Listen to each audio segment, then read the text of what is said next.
We talked a bit about the modern comparison of animals and even looking at modern biomes and environments. We know that dinosaurs have been found across the globe, including Antarctica. But the films, of course, take place in Costa Rica or filmed in Hawaii in the redwood forests of California. So we generally are only seeing tropical environments without too much ecological diversity. With your work on the film, did you ever have discussions about including environments or think that there will come a time when the films might represent them? We don't, we don't have a fossil record from anywhere tropical. So I like that response. There's a very succinct but profound response. But that's an expectation people have, right? I mean, correct. Dinosaurs are going to live in the tropics because, who knows why? Because that's, the last ones, that's probably where they are, is, hidden somewhere in eastern Tanzania. Right. And all these discussions of lost worlds being in some tropical environment, holdouts from extinction still living in the middle of jungles. Right. Yeah. I mean, that's where they always are. But, everything, our fossil record, is not tropics. It's rivers, right? They're fossilized in river systems. That's what they're in. So, and when we look at the kinds of plants and sorts of things that we find associated with them, it looks like they're, living in rivers in mostly in environments that look kind of like Louisiana. And there isn't a lot of diversity in the world at that time. The world was ice-free, and so, Antarctica looked a lot like Louisiana as well. And for most of the time the dinosaurs lived in North America, there was a seaway that split North America in two. So storms like, hurricanes building up in the Gulf of Mexico have literally driven themselves right up the middle of that thing up into, northern Alberta, Canada. And that includes all that warm air. So that's the reason, you find alligators in Alberta now, the fossil ones. The whole world was just a lot less. There just weren't very many different biomes. And that actually speaks a bit to the ankylosaur that they found in Canada that was so well preserved. And they said it was because there had been a storm and it had fallen into the water and sank and became mummified and preserved. Well, the whole world is like that. And so, basically the only thing that's really similar is you would still have a dark period, right? And so, that is one of the cool things that we're learning now, is, we're finding a lot of dinosaurs, including, baby dinosaurs in the North Slope of Alaska, all right? So these animals were living through a pretty dark period, which is interesting. It probably wasn't that cold, but it was dark. And so, Yeah. They would have to learn how to survive in that environment, which means a whole different behavior as well. Yeah. So, there's some really interesting things about dinosaurs that we just don't understand yet. You talk about them living in or near river systems. And one of the big discussions through the course of paleontological history has been about sauropods. Historically, they've been shown submerged or mostly submerged in water to support their weight, which we no longer consider to be accurate. Even in the film, Ellie says, "This thing doesn't live in a swamp." Well, first off, there are two things you have to remember here. First off, our fossil record is only of rivers and streams and lakes. Dinosaurs, other than the ocean sediments, the intercontinental ocean sediments, our fossil record, there is no fossil record of tropics. There is no fossil record of Great Plains. There is no fossil record of mountainous regions. It's impossible to have a fossil record of those places because erosion is going on there when they exist. And so river systems and very special river systems they're not just the everyday. In fact, in North America right now, there are very few of the right kind of rivers to make fossils. we call them aggrading systems. They're places where sediment is actually being deposited. And those sediments have to, it has to be covered up by more sediment. And so there are very few places in the world right now where we have aggrading systems occurring. Almost everywhere in the world, the rivers are degrading. They're cutting down. It's like the Grand Canyon. They're cutting deep into the rocks that were laid down before them. So when an animal dies and is preserved in the fossil record, it has to die next to one of these rivers. It is covered up by the sediment in one of these aggrading rivers. And so, our fossil record it's just amazing we have anything at all, because even right now, basically nothing in North America is going to be preserved, right? And so, unless it falls into maybe right around New Orleans, right near the big Mississippi Delta, that's probably the only aggrading system in the whole continent. So that's one of the first things you have to keep in mind is basically everything we find is going to be in a river. It's either going to be in a river or it's going to be next to a river.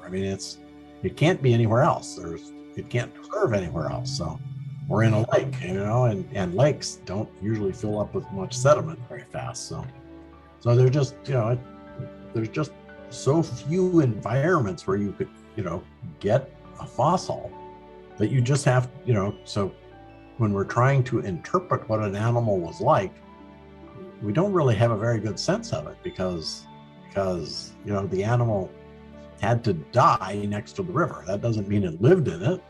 It might have just come down for a drink of water. And then when it comes to footprints, that's sort of the same thing. You don't get footprints out in the prairie, right? You get footprints. The best footprints are actually near lakes, right? Where do you leave your footprints? You leave them around the edge of a lake or somewhere like that, right? You can't even hardly leave a footprint. You could in some of these aggrading river systems, but even in those, might be hard to find them. Most of the footprints we have are around lakes. And if you think about a lake, first off, an animal walking down to a lake is going to get to the lake and turn right or turn left, right? Or wade into the lake. And so you're going to get a whole bunch of animals going the same way just because they're walking along the edge of the same lake, right? So then you've got to try to figure out whether it happened at the same time or at different times, and figuring out those behaviors is another problem unto itself, right? But again, it's a preservation problem, right? You're just not going to get them away from the lake, and you're not going to get very many in the lake. Once they start, if the water's very deep, they're not, the likelihood they're not going to leave many footprints in there either. So again, you've got a very limited area where you can even get footprints, and those limited areas are going to give you results that might interpret completely wrong, right? You might say, oh, I got a whole herd of dinosaurs here, but they might have walked at whole different times. Or the same dinosaur walking back and forth over a period of time. Or the same dinosaur, right? Speaking of river systems and animals that live in those biomes, in the production of JP3, there was this switch at some point from the baryonyx to the Spinosaurus, which at the time we thought of the Spinosaurus as this massive bipedal creature with a Tyrannosaurus-like skull. Even the toys for the Lost World had it look similar. Our understanding of the Spinosaurus, of course, has continued to develop over the years, from those original finds, which were unfortunately lost in World War II, to a much more complete skeleton showing these largely aquatic creatures. What do you think of these continued changes to our understanding of the species? Spinosaurus is a very interesting dinosaur. And I admit, when Jurassic Park 3 when we were working on it, Stephen wanted something big. He wanted something bigger than T-Rex. And, you know, there isn't really anything bigger than T-Rex except Spinosaurus. And even then we knew that, you know, that Spinosaurus was a fish eater. I mean, it's got fish eating teeth. Its teeth are completely different than a Tyrannosaurus. And yet, you know, we had skeletal material that suggested that it was kind of like a Baryonyx or a Suchomimus or something like that. And so, you know, there was this suggestion that even though it ate fish, that it may have walked around on the land like a Tyrannosaur. And so, you know, so that's what we created. You know, we created the Spinosaurus for Jurassic Park 3. And Stephen just wanted a big dinosaur to fight the T-Rex, and of course, you know, do the controversial thing and, you know, do away with the T-Rex. So, but recently, you know, people started finding new specimens of Spinosaurus, and now it's starting to make more sense. I mean, it was probably it probably never came out of the water unless it came out just to lay eggs. I mean, it's a piscivorous. It ate fish, and it has, you know, basically all of the morphological features of an animal that's swimming in the river. You know, I mean, it's an aquatic animal. You cannot have an animal with exaggerated predator features without the corresponding behavioral traits. And the idea of, you know, turning it into a heron-like animal, I mean, I think is just totally ridiculous, because it looks the way it does because the rest of the body hasn't yet caught up with the teeth. The teeth are highly adapted, and that we're talking about like a straight line evolution where selection was really, really strong toward getting these long fluted teeth, which we see in virtually every animal that eats fish. And so, you know, if you're eating fish, there's no reason to be out wandering around in the desert, right? I mean, it just doesn't make sense. So, you know, our ideas now of Spinosaurus are in line with that one scene that we see in Jurassic Park 3, where it's in the water and the fin's sticking out of the water. I mean, that's like the most accurate rendition of Spinosaurus ever in a movie, right? So that still maintains. I mean, it definitely, like you said, it being a pescivore and having the teeth as it does, and even the discussion about Billy saying to, you know, and Alan discussing how do you define it? Is it, what species is it? Being able to see it in the water, and Alan even has that moment where he sees the fish and knows that something is coming. All of this was in line with the morphology of the creature, which clearly dictates what its behavior would be. Right. Another big discussion of the films is the representation of animals like the velociraptor. Some of this is due to the translation of Crichton's work, which references a theory that velociraptors and Deinonychus were the same species, but just different growths. In the film, of course, they're even bigger, which is partly explained to the need to fit people in them from Stan Winston's studio so you could puppet them. But also Spielberg has been saying that the animal being at a human height to look you eye to eye is far scarier than something smaller or larger. Do you recall any discussions about the name being retained or changed due to the change in size? It was Velociraptor all along, and I made the comment, you know, that, you know, it was more of a Deinonychus size, and he just says, you know, I like the name better. Right. And in the new films, you have the Atrociraptor, which it seems that they picked that name due to the immediacy of understanding what its personality is. And you can tell by the name that it's going to be a scary animal. Of course, you have the Utahraptor, which many have claimed was Spielberg's raptor. The funny thing about size in dinosaurs is, you know, dinosaurs pretty much grow. I mean, they do have a limit to how far they grow, and so do other reptiles, but they grew through most of their life. And so, And so, we keep finding bigger this and bigger that, right? I mean, someone just found a bigger T-Rex, and and it's not surprising, because when we look at the bone histology, we can tell that they should be still growing. We can tell whether they reached their limit or not, and virtually all the dinosaurs we find, I mean, most of them are still growing. I mean, so they were dying while before they reached their terminal size. And so the idea of a bigger velociraptor is not out of the question. A bigger Deinonychus isn't out of the question. Size is one of those things that is kind of irrelevant for dinosaurs. I mean, they can be all variety of different sizes. So, On the discussion of size, when people discover a new species and they say this is the size range, that's based on what they're seeing as far as the growth patterns. But is there opportunity for individuals to still max out both above and even below that range? oh yeah, well, I mean, there is always below, unless you have the embryo, and above, yes.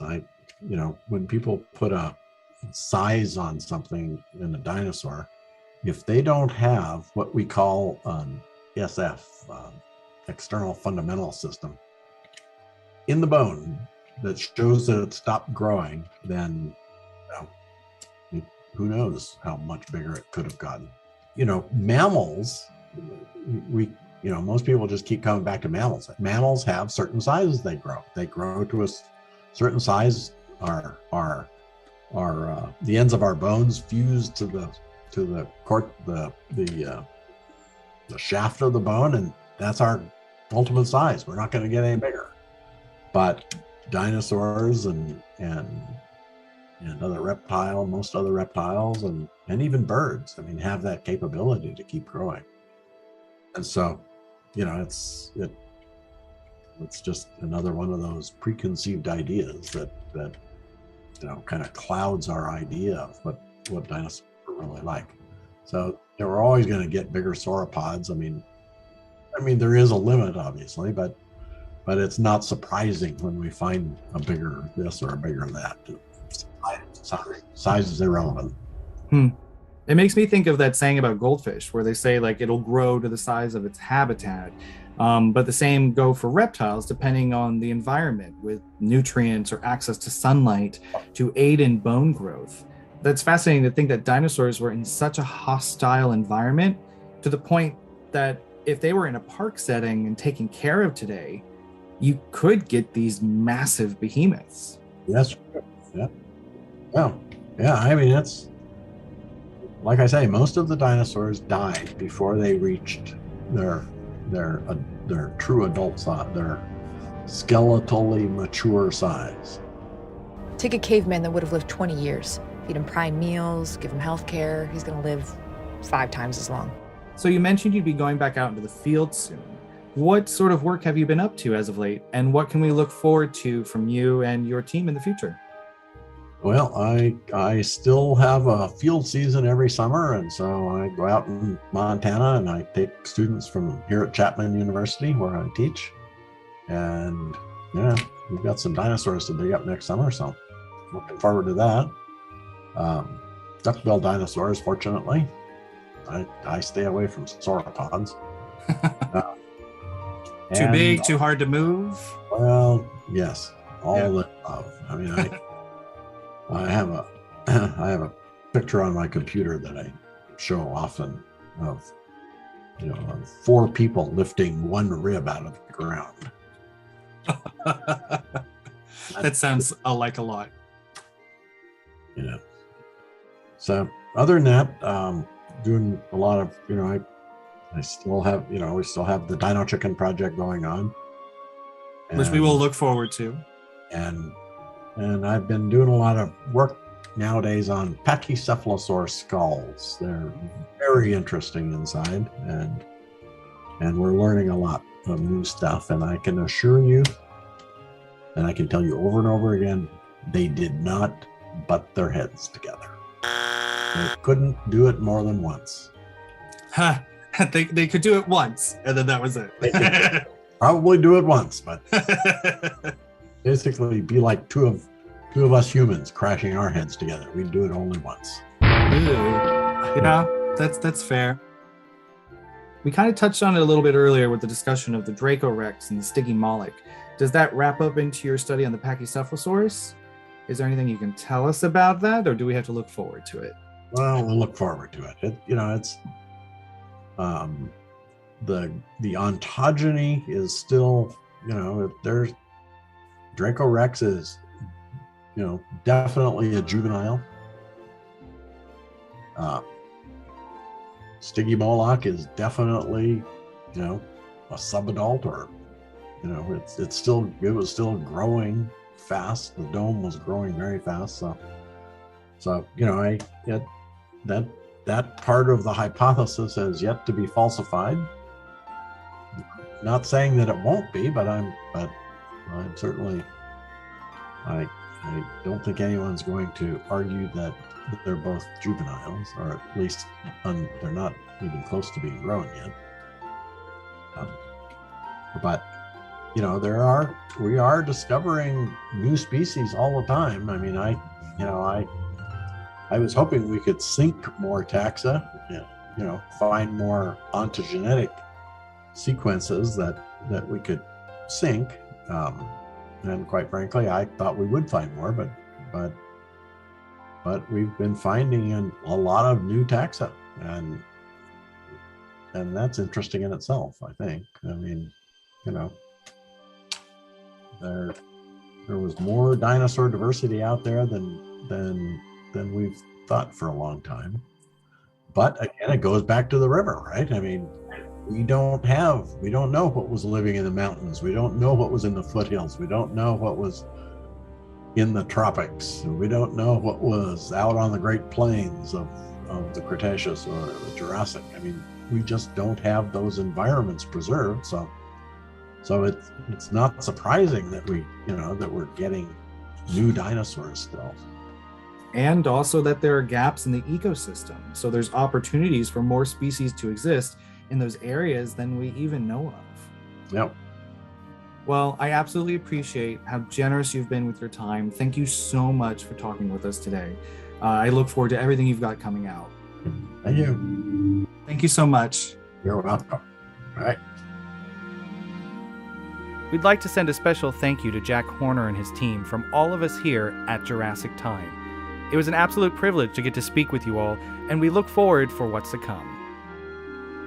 Until then, we invite everyone to check out Jack Horner's Dinosaurs website for more information on his exciting career, news and updates on all his projects, as well as to check out his growing NFT collection. We're also excited to announce that the Neoteny NFT collection has officially arrived. Like the Origin collection before it, these art pieces will benefit research and education. Links are in the description. Thank you all again for joining us for this special interview here at Jurassic Time.